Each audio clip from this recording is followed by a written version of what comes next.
You had one of the fastest ACL goal in history. In the tunnel, I always stand in front of Max, and then Max was smacking my head, and he said, "Hey, come on, Shawal, do something today." I said, "Hey, give me the ball." And exactly when we kick off, and the ball came to Max, You give him. I give to Max. Max give it a bit to me. You managed to do something that not many local footballers has done. Score against the Giants Tottenham Hotspur. It wasn't an easy goal, no? When you look back, it was a proper goal. People say it was a lucky goal. Yeah, for me, I just told them, but who scored that? You know that? Correct. I mean, did that boost a bit confidence the next day in training? I think throughout the season. What a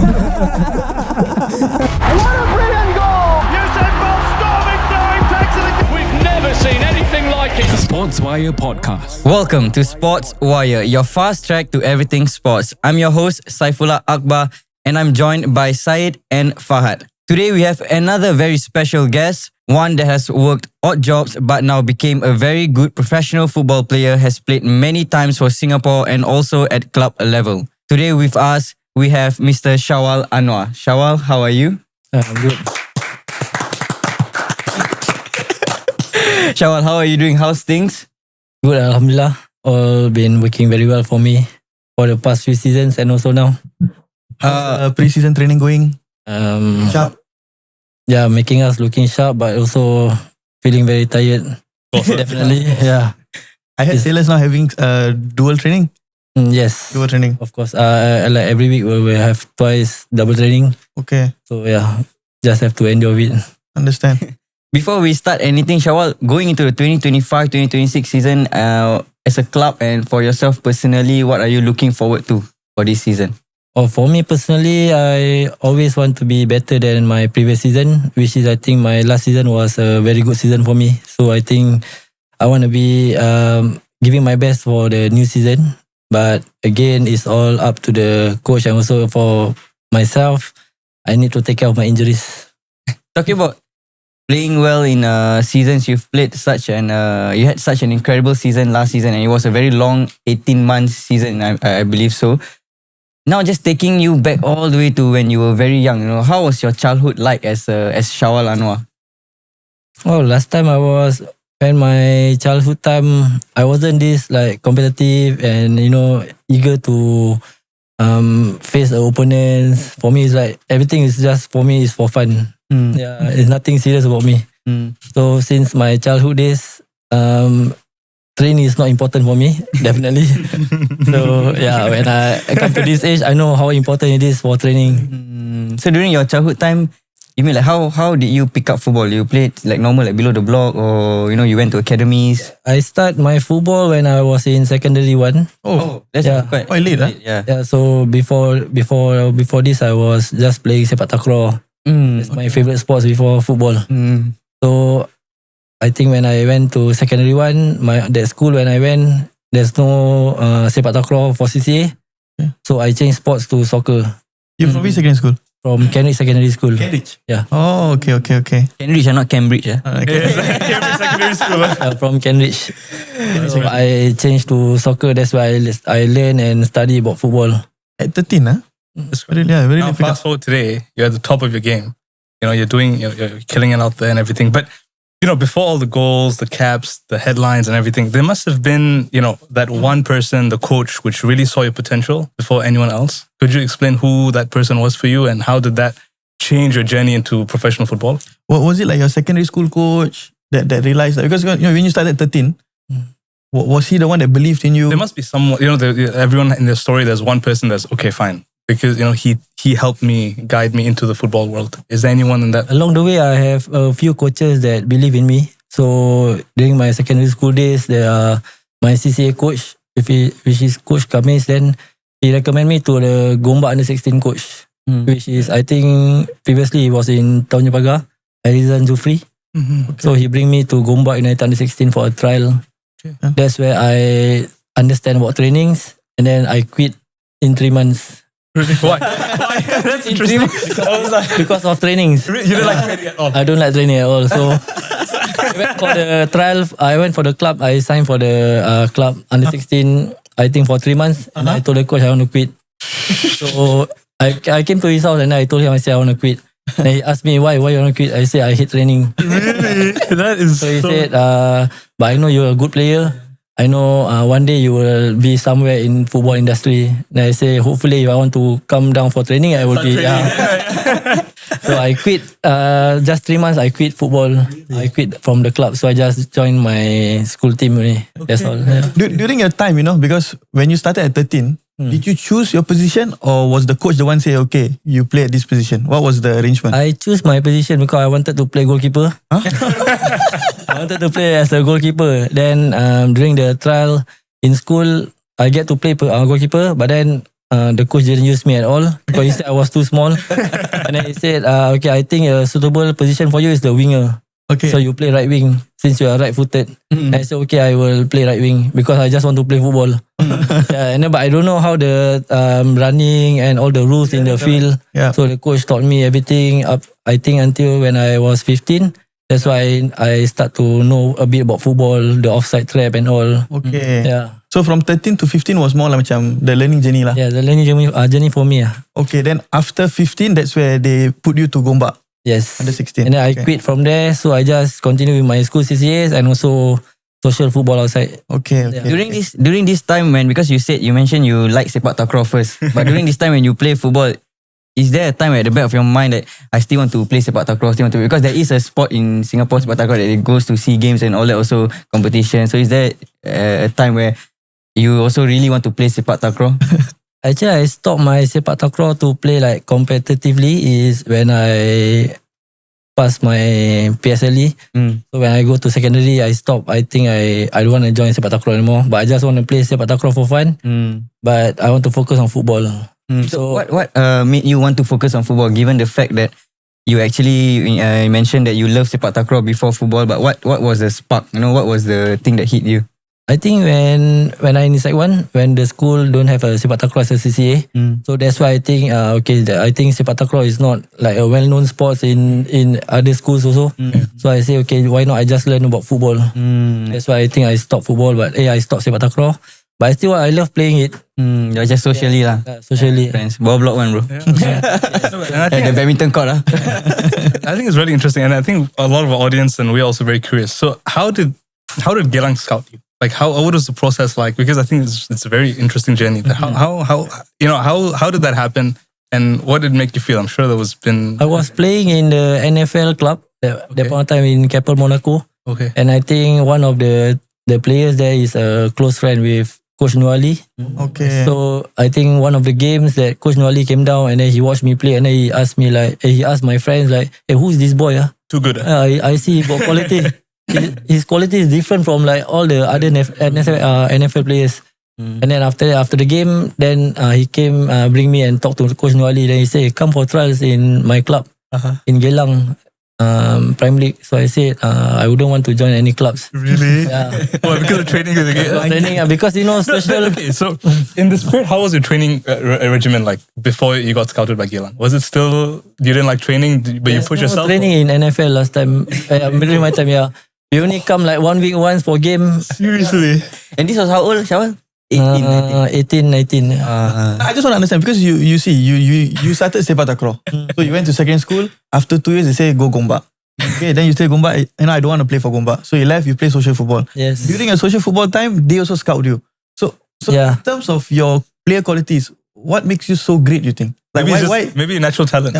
why does all this scout want you? Is there any qualities that you feel personally that other players don't have? Is it because of? I don't know, maybe like for the coaches that scouted me, I think they look at my ball control, my speed, Okay. yeah, the time of my runs for attacking and all. I think is that way like how they look. Because for me, it's like when I'm in the pitch, I just do what I can do. Like, I see the ball coming, I just run. Then for people who look at me, they say, hey, how can you run so fast? But for me, it's like a normal pace for me. Yeah, so I don't know what's the quality that they see, to be honest.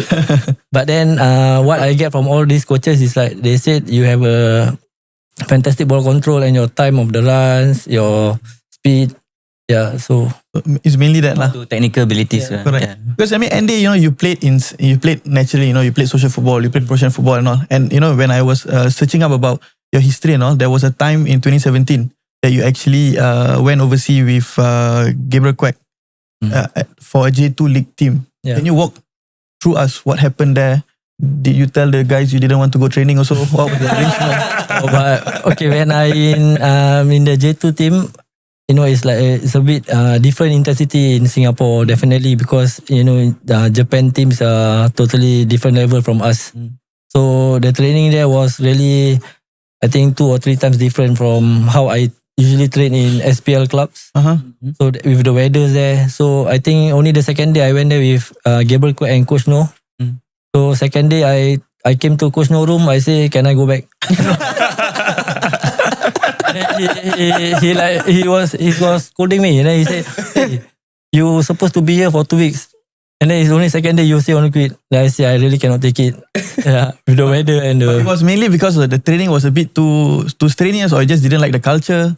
That because of the training. Or training Yeah, itself. the training intensity, and then the gym and all. So with the cold weather, so I really cannot train under the cold weather. Yeah. I've been wearing 3 socks, 3 clothes, everything. So definitely not something for you itself lah.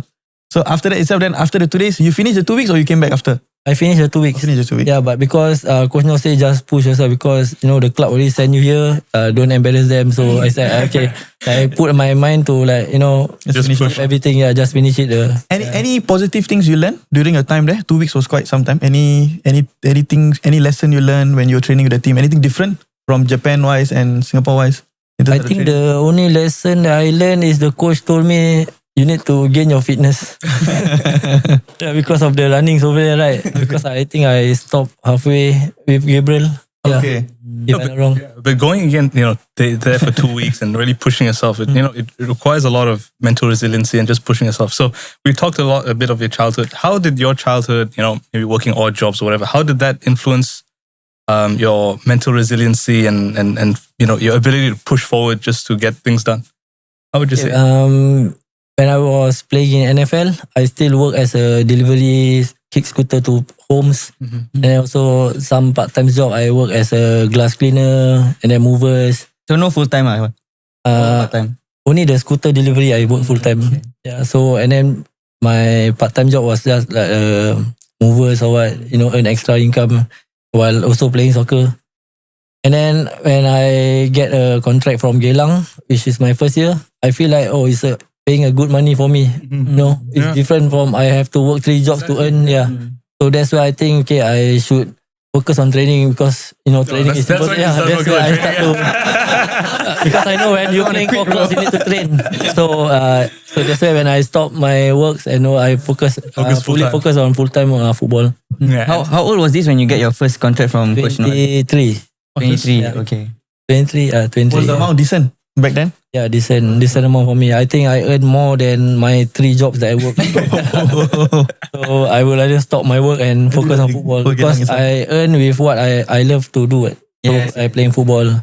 So when you managed to get the contract, you fully stopped your 3 jobs, and then how was the playing time like? Did you get to play? Were you really happy with the first year in the Geylang? In my first year, I wasn't happy because I wasn't happy because I get quit. I didn't want to quit because I think I get a decent salary. The motivation. So I continue my season there. It's just that I was pissed off with the coach because he didn't wanted put me on the starting 11. Then I got advice from the senior players. Shawal, you still young. It's still a long way for you to go. You just stay. It's okay. You get to play 5-10 minutes. It's okay for you. That's why you learn. That time the coach was No Ali also? No, that point of time the coach was Jörg Strebunner from Germany, I think. So he didn't use me that much that whole season. I think it's about 15 minutes my play time there. So I was every after the game I was so angry. I went back home. I talked to my friends. I don't know what the coach thinking. I don't put me. So I just work outside, right? But looking back right now, when you look back at your early days and all, was there any regrets staying, or should you have jumped to another club, or you did the right thing by staying put? How long was it at Geylang? I stayed in Geylang was I think for 6 years. Oh, 6 Yeah, years. So for 6 23 years. all the way to 23 to 2019. 6 years you at Geylang. Okay, Yeah, correct. it was a long time. Fast forward today, you're playing for the national team, obviously. Okay, so you're playing for the national team. Let's say you're in a high stakes game. You're playing ACL, final, Mitsubishi Cup and all that. when there's so much, pressure, how are you as a player? Are you calm, collected? You try to analyze the pitch. Or are you full on, full pressure? How do you handle the? For me, in every match I got no pressure. Like I have a little bit of pressure, but not still calm? Yeah, still calm for me because I don't really wanted to fulfill like the fans were like putting hopes on Shawal. Shawal gonna score for this game. Shawal gonna score. For me, I don't really look into it and all. Yeah, I just play the way you can. At the start, the first whistle only, I just focus on my game. I try to do my very best. If it's happen. If not, then it's okay. But the fans won't hate you so much after if like you never give everything. Yeah, correct. You seem like very cool, very calm. Yes, exactly. That's why. If I just want to ask, like, for your mental state, do you treat all games the same? Like, do you put all the games as the same, or like all these finals and all these national team have a bit of different pressure? What's your mental thought process? Okay, the secret for me is like every game I treat like during my childhood days. I just want to enjoy football and have fun. Yeah, I don't put pressure on myself. Okay. Right. I just put my mind like, okay, this is a fun thing for me to do, so I just enjoy it. So yeah, every game is just I put my mindset is like that. So every game is like another day lah. Yeah, it's another day for me. Okay. And sure, you also, you managed to do something that not many local footballers has done, is score against the Giants Tottenham Hotspur. How was that feeling? What was the thought process, bro? After that, you Yeah, like imagine, it's like, I'm sure like, I'm the man, I walk out the pitch, hey, it wasn't an easy goal, no? When you look back, it was a proper goal. Yeah, but people say it was a lucky goal. I don't know, but then for me, I just told them, but who scored that? You know that? Correct. But how do you feel after that goal? Did that boost a bit confidence the next day in training? I think throughout the season. Throughout the season, I feel like, okay, I scored against Spurs. Okay, I think I can score with any team. Yeah, so It's not wrong though. yeah, It's not wrong. And he scored, I think, about that season, how many goals? More than double digits, huh? Yeah, For that season, 24. 24, yeah. Not too bad. Not too bad in terms of the goals and all.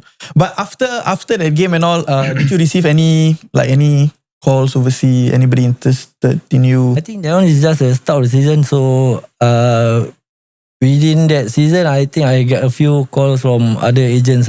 Okay, was it local? No, overseas. Yeah, Okay. local. I think Lion City Sailors is already the biggest club in Singapore. So no other clubs wanted No. to call lah. yeah, Which you mind sharing with the audience which country agent? Thai club and Malaysia. Yeah. Any reason why you didn't want to try to consider, or you feel? I feel because it's just my first season with LCS that time. So I wouldn't want to, really jump to, bigger club or bigger tournaments. Okay. So I think I want to work my way up. my way up from LCS first. Understand.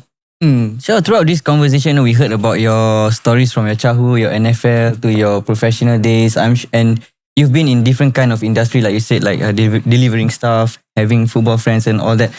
Along the way, do you lose friends? Do you have some friends where really, when you are, for example, now at the top and they don't congratulate you or anything, they just shy away from you and all that. Do you have those kinds of friends, or how was it like? I think now you have more friends. I think. I'm sure. Now you have more friends. Friends or fans? Friends. Yeah, Friends. close Now, friends, yeah, there's a lot. I think mostly are my close friends. I think now they are moving away from me, which I don't know why, because they say Shawal dah sombong lah. Shawal dah update mana lain kita.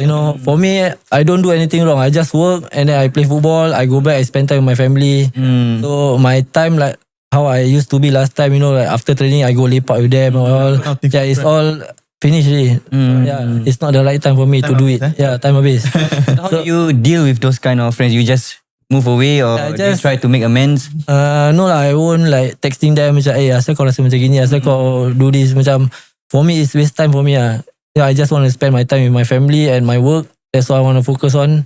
So it's up to them. They want to talk to me or meet me or what, it's up to them to text me. I never block anyone in Instagram or WhatsApp. Block anyone. Yeah. I think to get criticized from friends is one thing, but how about fans and media?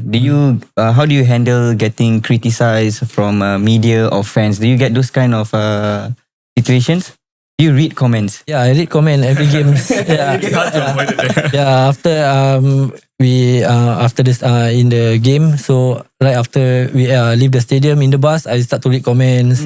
But usually I will always get the positive comment from the fans. But there are some, all the fake account, they comment about me. Shawal is too small for an attacker. Then, for me, like, okay, if you are too big, come and play. Because I'm too small, but I in the team. But if you think you are too big, you come and play. It's always easier to type, you know. But True. That's right. And all these fake account, then some of All them. hiding behind the screen. So I just read and laugh and I share with my friends, my teammates. I say, kau tengok dia ni macam ye. But then, But okay. it's entertaining lah. So is that how you handle those I will take it as all comments are positive. Even though they say bad things about my teammates and all, I will tell them. But then I will say, I don't bother. I don't think so much about this. You've come a very long way from your childhood and working odd jobs, and now you're at LCS playing at the best level you can in Singapore. Off the pitch, I mean, you're A1 on the pitch, but let's say off the pitch, how do you keep yourself grounded? How do you try to live, like a normal life, and doesn't, you don't let the fans, the critics, and all get to your head? Do you have any, rituals and all you do that keeps you separate from the media and the fans, and what do you do off the pitch? Not so much because off the pitch, I usually with my kids and my wife. So it's a family. Yeah, Off the work and the media and all the crazy life. True. But then when I go out with my family, so even I have lunch or dinner, that people will come to my table and like, Shawal, no, can I take a photo with you? And then my wife will like, first few times my wife will like was amazed and then like after a lot of time, my wife like get like irritated with that. We are enjoying our food. 100%, I'm sure. But then it's okay for me. I told my wife that we have to give and take with them. They support us, so we have to just take photo with them. It's not taking you so much time. But how, because you came, your career peaked at relatively a late age itself. How did you deal with that transition? Like from being a normal guy to being like a football superstar and all. How you deal with the media, how you deal with the people, your day to day. From not being realized to I think literally if you walk, anybody would know. It's you. How you deal with that? It's a bit difficult for me. Because I'm the type of person who go out and I don't care about other people. I don't care about people looking at me what I'm doing and all. So when now always I get advice from my wife. So you have to take care of your reputation. You are someone that in Singapore most of people know you. What you do outside you have to be careful. So for me, I tried my best to be like a professional player, working outside with a good attitude and all. But sometimes it's just that, it's like have a childhood thing in me that I want to do some fun things outside. Yeah, exactly. So I still trying my best Still learning, Yes. Because Andy, because you had your time in in Geylang, you had your time in Hougang, now you had your time in Sailors. At the point of time when you scored against Tottenham, it was your first season with Sailors. But now I think you completed almost about 3 seasons with Sailors and all. Any thought process of wanting to go overseas to still try and make it? Like, because I know every footballer, they have this urge that they want to go overseas and try, But at your current age, at your current situation, do you still have that urge that you want to go and play overseas, or you're more or less quite settled here? Right now, I think more or less I quite settled here because back then, when I was in 30s, I wanted to play overseas, but then with my injuries, it's really holding me back to play overseas. I got a lot of offers from Thai clubs. Usually Thai clubs, they offer me. So I always discuss with my wife. Then my wife says, it's up to you. It's your career. You decide for yourself. Then I told her, and then I asked about with the physio Kak Fiza. So Kak Fiza suggested me, but you have to take care of your injury. And then I try to look around like their background, the club, how they handle with all the injuries players. So for me, I think in Singapore, the clubs really understand how I manage my injuries. So I think I would probably say I would just stay in Singapore and play. I mean, because of course, you never accepted any offer overseas, but you had the offer. But I just want to understand, how was the offer like? Because is it like they will take your whole family together with you, or just the player, or your wife will be taken care of, your kids will be, do they migrate the whole family or just yourself? If let's say you to take up the offer, like how's the offer like? What I heard is you can bring along your family. Okay. Yeah, but they only pay for your own accommodation. Yeah. Okay. They give you a house and all, but then expenses for your family they didn't include it, which I didn't know about this.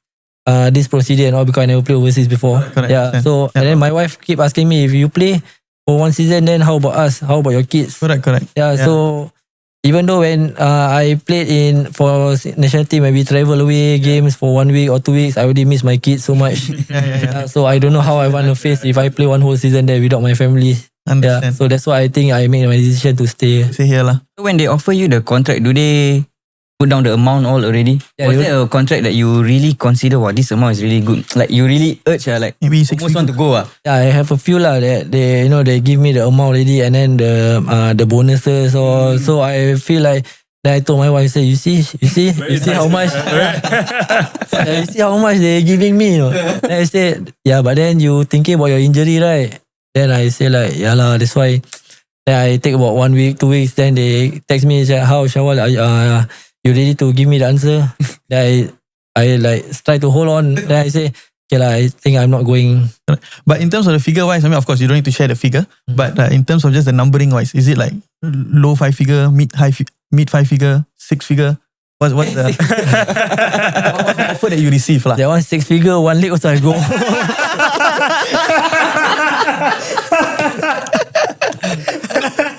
One leg or 3 go. but is it mostly mid 5 figure? Yeah, mid 5 figure. Okay lah. Yeah. Still not bad though. Yeah, still not bad. Decent, bro. And it's not that far, to say it's like Thailand, 2 hours flight, go and come. Still not too bad for. Yeah, which is some of the players who play in Thailand, they also say it's easier for you. The flight is just 2 hours away only. Correct, yeah. But it's different, I think. Once you go there, your family is here. I think the motivation is also different. Even like we go pre-season 2 weeks, so I already start. Yeah, exactly. Every day I call my. What more one whole season, 10 months. That's why. He'll probably bring his family lah. I just want to understand also, because Ende, like I said again, you played with all these 3 clubs and all, I mean, of course, what they call it, Geylang, Hougang and Sailors, they're all different caliber in terms of the team. Is there any difference in terms of the culture of the team? Like, do you feel like the chemistry between Geylang is better, or is there any difference with Sailors? Like, how's the back room like in terms of all these 3 clubs? If you were to just do a comparison. For me, Sailors is like more competitive. Okay. Like in Hougang, that point of time, I think with the players that we had that season, I think it's like a fun team to play with. Relaxed, very relaxing team, but still we try to perform in every game. Okay. But in Geylang, we trying to push each other during the game.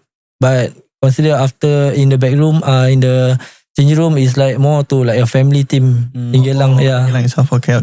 Because what I feel in my 6 years in Geylang, I think it's like a family team. It's like more like a Brother. united team like that. Okay. You should maintain the Geylang United lah. Like that. Yeah.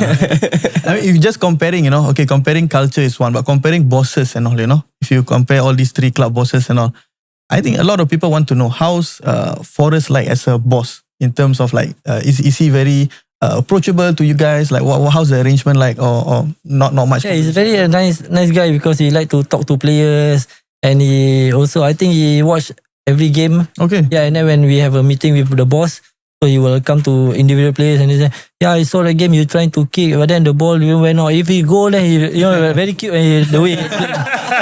But I like to, when every time he meet me, Shawal, I expect you do something special tonight. Okay, I said, I try, boss, I try. Not bad, because it's not not all bosses The owners are that hands-on. involved. You Exactly. don't see, you They only just see own them the at club, the, let it go. But Yeah, to it's be good that that- involved is really, Understood. but passion, passion is really. He love watching football, so that's why, Correct. Because like I said, some bosses and all, you only see them at the start and during cup games. You don't see them in true. between. So for Forrest to be Sometimes you there, don't even see them there. Even we during the ACL we won in the change room. He came inside the change room and celebrate with us. that's He was nice. jumping and we were pouring water. That's nice. That's nice. Times 2, times 3. When he's coming, confirm all the players. Yeah, he's coming. That's the right time. Obviously, we wait for him to come inside. That's the good news for us. Now touching a bit on the bonus topic and all, because when I was also searching a bit on your profile and all, I also I suddenly came to the realization that you had one of the fastest ACL goal in history. Was there any Yep. bonus for that? I think we still take a team bonus. Oh, team bonus. That point of time my contract doesn't have individual bonus and all, so it's a Okay, team bonus. Team bonus. Yeah. But how was it like scoring the fastest ACL goal? Was it like another day in the office, or do you feel a bit different again? It's a bit different that game because I think we playing for the round 16 that game. Correct, yeah. Yeah, so when I was in the change room that day, I feel so it's like a little bit nervous for me. It's like the pressure was so different because we play away game. Yeah, and then in the tunnel, I always stand in front of Max. And then Max was smacking my head and then he said, "Hey, come on, Shawal, do something today." Then I said, "Hey, come on, Max, you give me the ball." And exactly when we kick off and the ball came to Max, You give it. yeah, I give to Max, Max give it a bit to me. Then I say, "You see, I can expect your right leg, you're gonna be a short ball that one." Yeah, usually when Max cross, I will run to the far post. Okay. But when Max using his right leg, I will run to the near post. That's where I get the ball. So That's the understanding lah. yeah, the understanding between me and Max. But then Max says, "See, I told you, do something." You did something, no? Yeah. You did something. You know, we spoke about you playing for LCS, scoring the fastest ACL goal, you know, and all that. And you started football at a relatively later age than most. Did you have any self-doubt when you first entered the world of football? Like maybe I'm not as good, or so. Did you have anything like that in the early years of your football? I think my second year in S League that point of time. Yeah, I feel like I'm a bit. I think I regret doing this. Oh. You know, I trained so hard in the first year, but then I didn't get to play so much. So from there I start to regret on taking this opportunity. Okay. Then my second year still with Geylang, so that's why I think coach most of the time he making me to play in the games. So I feel like okay, I just give it one more season for this 2016. So I think that season I get a call up for national team, and then that's where I start. I feel more regret when I get national team. Because that point of time there's Bayaki Kaizan, Syari Ishak, Khairul Amri still playing. Okay. I think Saiful Esa. So when I get called up, I feel more pressure to face this player because when they play in national team, last time when I haven't played professional, I came down to the stadium and support them. You know, I talk to my friends. So ni kalau aku main senang lah ini. You know, Become one of the fans. then I feel like I talk to my friend. I say okay, one day I got a chance to play with them, and then when I get called up, I start be pressure. You know, I come training, I so scared to come training. You know, facing, and then the first thing I saw Bayaki, you know, that tall guy, and then he and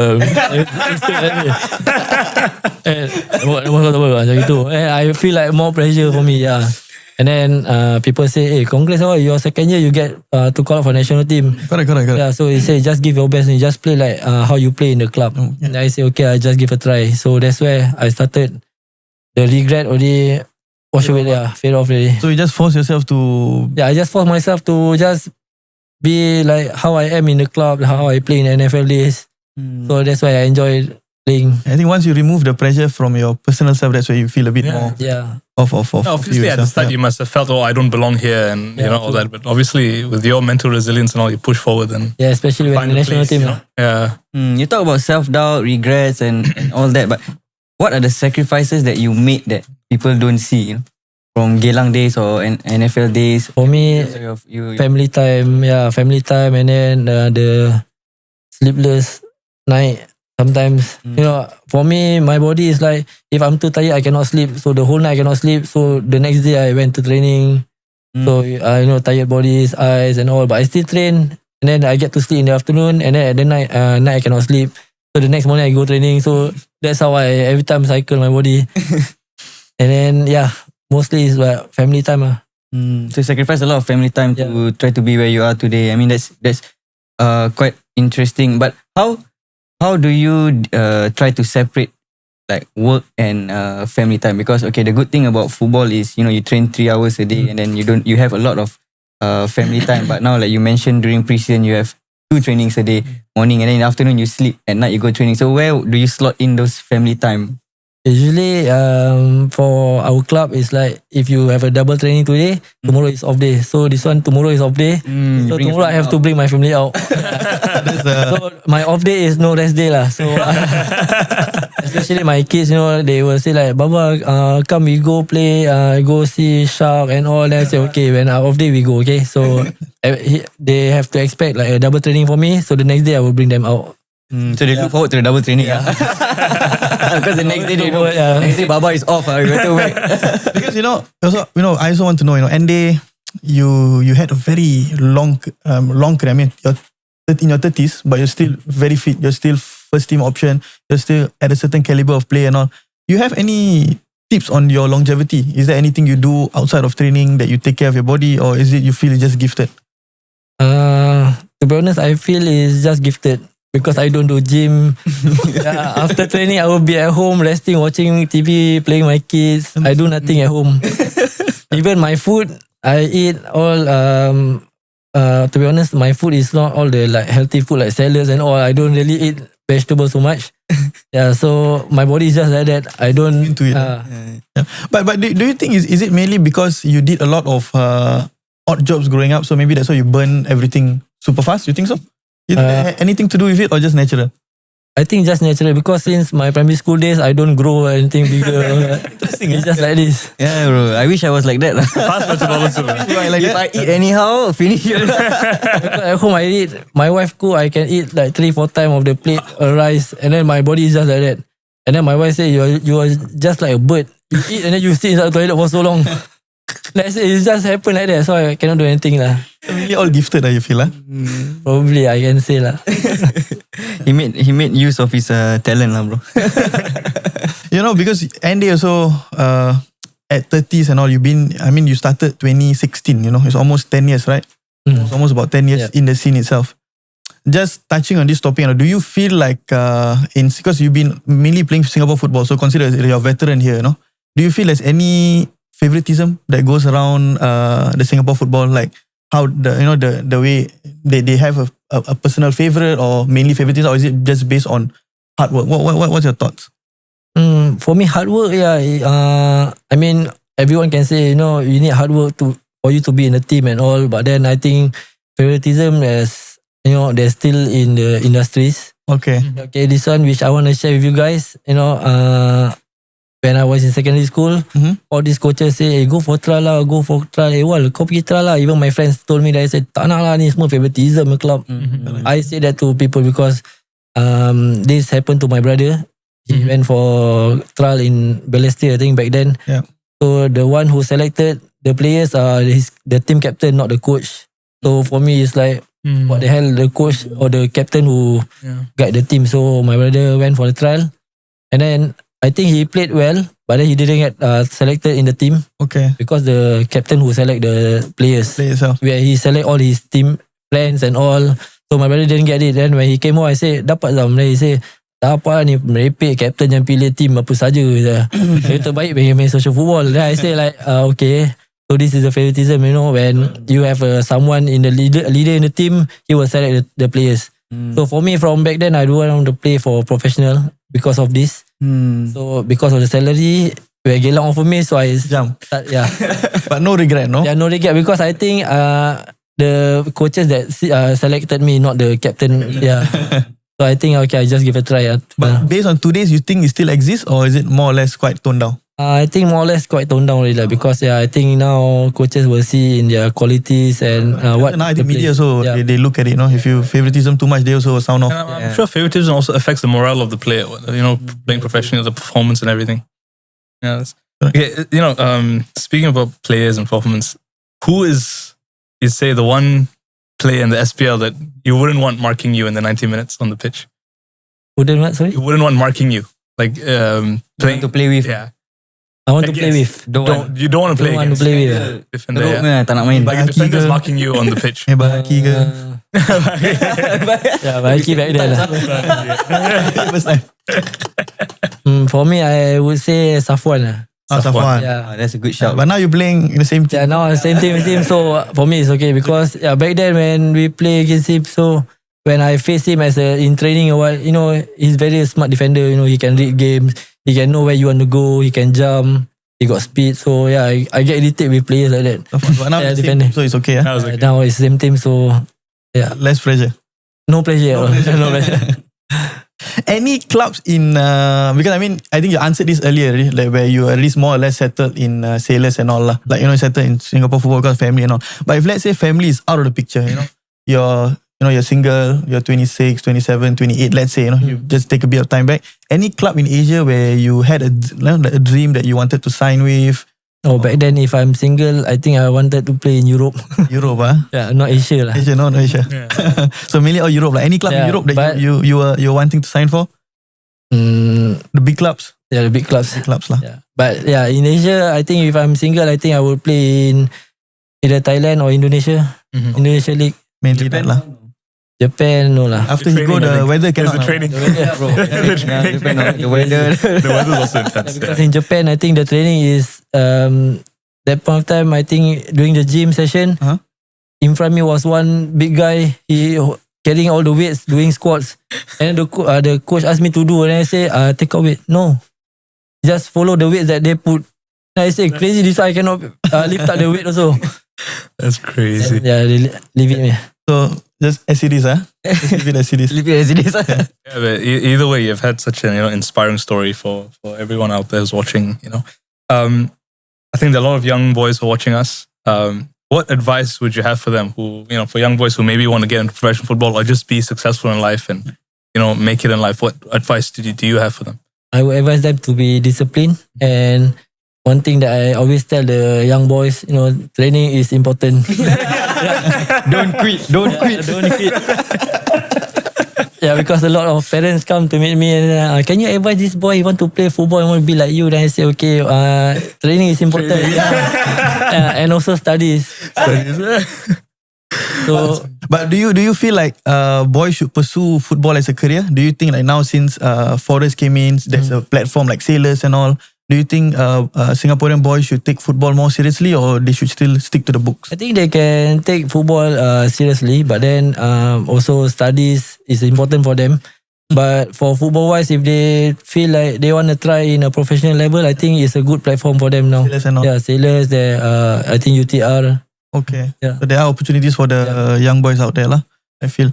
And because looking back at your career, you had quite a long career, almost 10 over years. I mean, professionally 10 over years, including your NFL days, maybe another 4-5 years and all. How much years is left in the tank? How many more years do you plan to go? Are you trying to go until the wheel fall off? Or I think I will go until 38, 40. I try 40. I don't know. I see how. Depends my body. Okay. Yeah. So all falls back on the body itself. Yeah, for me, like my fitness wise and other ability, I think is just in me. But then because of my injury, that's how long I can last with my injury. Okay. Yeah. But looking at because the current team, Sailors current team and all, I think everybody knows is stacked with foreigners and all. No? So how are you adapting or how are you coping? Are you putting like triple training to keep up? Or how's the arrangement? No training. That's how you keep up. Go back to the basics.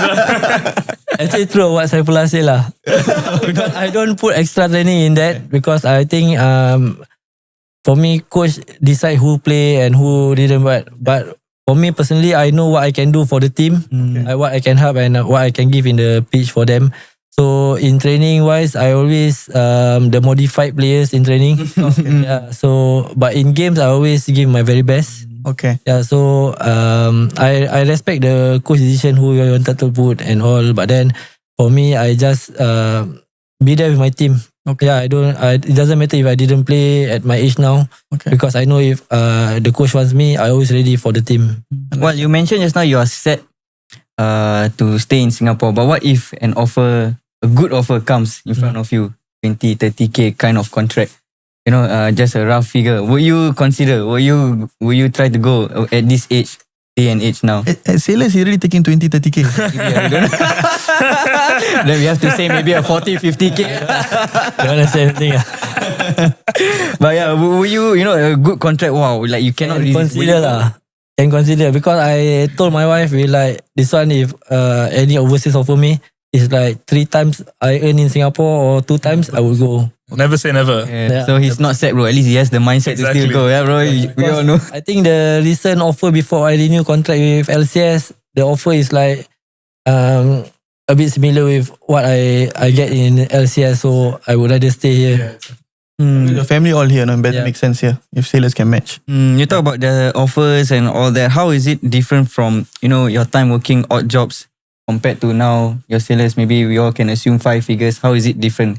You got rack up your commitments or how you spend, how is it different now compared to your previous? So much different now. What are the differences? Yeah, because I think during back then when my odd jobs, I wanted to buy things, I have to think about the next day, the next week, how I want to survive and all. But now it's like Alhamdulillah, where my family what they want, my kids, my wife, I can just like okay, we get bleed as long they are happy, they are fine, they don't disturb me. But yeah, still my off day they still disturb me. So yeah, that's the difference. Yeah. I can get my family, everything, my mom.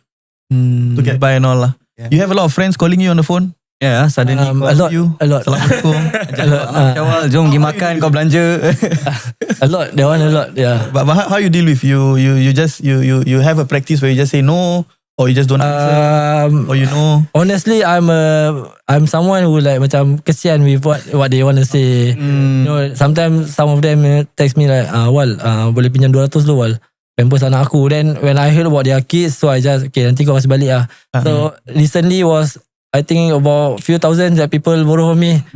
It's from different people lah. So yeah, so most of them said nanti bulan depan GST masuk aku bayar. So I just have to wait for their GST. But which is they pay back But some of them still gelap lah.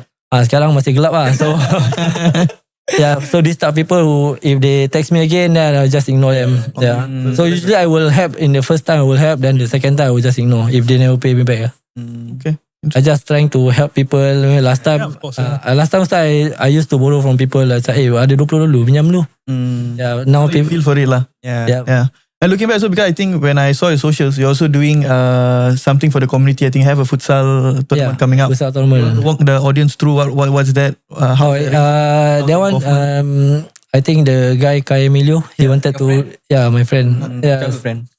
No, it's like childhood friends.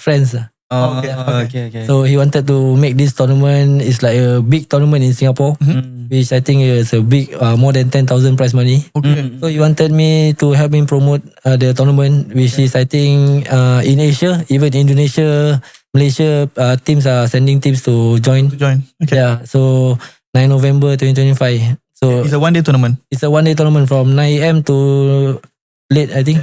Open category. Open category, open, under 17 and veteran. Okay. So I think if I'm not a professional, I can send for a veteran team. But you'll be there lah. Yeah, most probably I'll be there. If like we don't have games or what, I think I'll be there. Okay. Where's the tournament located at? We'll be at Yishun. Oh, Yishun. Okay. Yishun Futsal. Yishun Futsal. Understand. How's the turnout like so far? The turnout has been okay. Registration. Yeah, now registration for the first batch is already closed. Okay. So he will soon, inshallah, he will be opening the second batch. I think mid-August. Yeah, and then the third batch in early September. Understand. Yeah, Interesting. up till October the registration. I think a lot of teams are waiting for the registration to open. Yeah, guys. So I saw it all over TikTok. Yeah, because the different tier, different price for registration. You're talking about TikTok. How is it doing the contents all? I believe you last time not so much of a TikToker, but how is it? How are you? Nervous for me. Even like interviews and also like podcasts like that, I a bit nervous when in front of camera to talk. So when I met this guy Milo, he said, "Hey, we have to do content. This is a platform for you to expose yourself in social media and all." I said, I don't like in front of camera. I said, you try. Then I tried to in the first take, but then that one also got a lot of takes we do. Okay. Yeah, so I just try to give my best, and then after a few 1 or 2 content with him, and then I feel like, hey, come on. Then I text him, hey, when want to go do content? I start to like, okay, interesting for me lah. I feel like players, some of them macam, malu nak buat ni, segan lah. Then for me, which is true lah, which I feel like last time. But then when I tried once and then he post, I say, hey, okay apa aku berlakon asal tak okay lah. So, Surya can call him up. people comment me also. He say after football you can go acting or what. Even in training also people start to call me like he say Wal, kau dah pandai berlakon sekarang okay lah, try buat content. But the traction good. I saw the traction. Traction for the video now is not bad. We've come to the end of the episode with a very special player, very special person, Mr. Shawal Anuar. Shawal, again, thank you for being here. Thank you for sharing your stories. It's an honor. It's an honor, bro. It's an Thank you for having me. Thank you so much. I hope you enjoyed this episode. You guys heard that he said this futsal and all that. Do go and check it out. Till then, this is Sportswire, wired for sport, driven by passion. What a brilliant goal! Usain Bolt storming through, takes it again. We've never seen anything like it. Sportswire Podcast.